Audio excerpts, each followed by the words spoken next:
দেখি দেখি একটু দায়িত্ব দেন, তো দায়িত্ব দেন।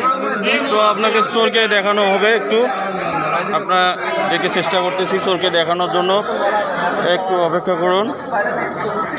আসলে খুবই একটা আসলে হৃদয় বিদারক ঘটনা। আসলে আমি আপনাদের দেখানোর চেষ্টা করতেছি মসজিদের ভিতর ব্যাটারি চোর। এই তো দেখতে পাচ্ছেন, ইনি হচ্ছে নন্দিরকুটি চৌপতি মসজিদের ব্যাটারি চোর করছেন। ইনি হচ্ছেন চোর।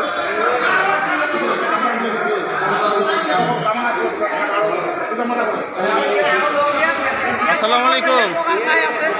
এ ভাই, হ্যালো, বাসা কোথায় আপনার? বাসা হ্যাঁ নাগেশ্বরী। নাগেশ্বরী কোথায়?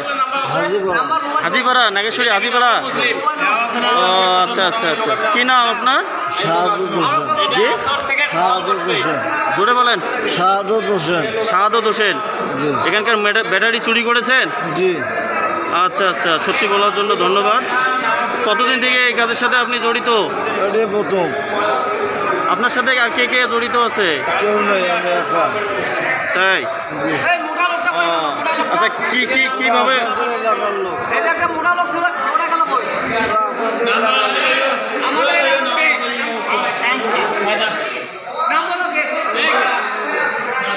আসলে প্রিয় দর্শক, আপনারা দেখতে পেলেন আসলে ইনি একজন নবমুসলিম। আসলে ইনি একজন নবমুসলিম।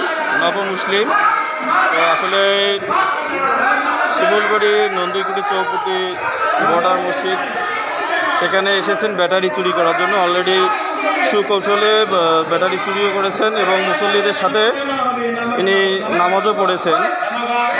আসলে উদ্দেশ্য ছিল চুরি, আসলে কেউ জানতো না যে উদ্দেশ্যটা চুরি।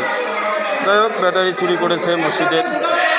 সবাই ভিডিওটাকে এরকম শেয়ার করে দিন, সবাই সচেতন হোক। আসলে মসজিদ হচ্ছে আল্লাহর ঘর, এটা আমাদের একটা ইবাদত করার একটা জায়গা। সেখান থেকেও আসলে মানুষ চুরি করে নিয়ে যাচ্ছে এভাবে বিভিন্ন দামি দামি জিনিসপত্র, যেটা মসজিদ, এটা আল্লাহর ঘর, আমরা এখানে নামাজ পড়তে আসি, সেখান থেকেও মানুষ আসলে চুরি করে নিয়ে যাচ্ছে। বলার কিছুই নেই। আপনার ভিডিওটা বেশি বেশি করে শেয়ার করে দেন। এই হচ্ছে সেই ব্যক্তি, চোর, ব্যাটারি, মসজিদের ব্যাটারি চুরি করেছেন এই ব্যক্তি।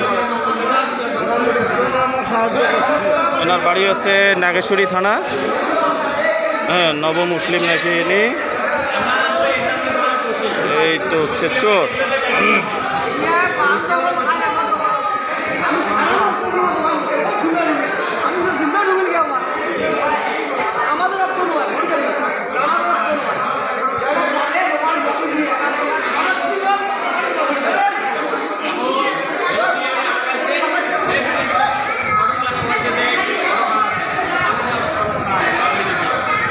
কি নাম আপনার? সিরাজুল হোসেন। শাহাদত হোসেন। পিতার নাম কি? মোহাম্মদ শাহজাহান আলী। থানা নাগেশ্বরী।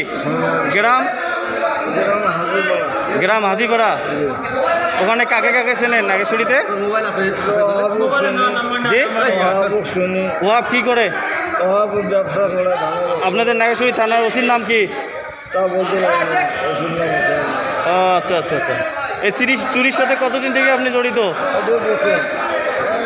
আচ্ছা আচ্ছা। এসব ভালো কাজ, এগুলো কি ভালো কাজ? মসজিদের জিনিস চুরি করতেছেন, হ্যাঁ?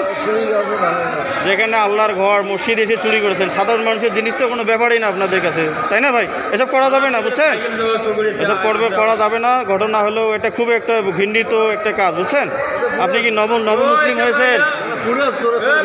অবশ্যই এখন পুরো সিন্ডিকেটকে ধরতে হবে, ঠিক আছে? এনার সঙ্গে কে কে আছে নাই, এটা অবশ্যই ইনভেস্টিগেশন করে আসলে আইনের আওতায় নিয়ে এসে এটা বাড়ি করা হবে ইনশাআল্লাহ। ঠিক আছে।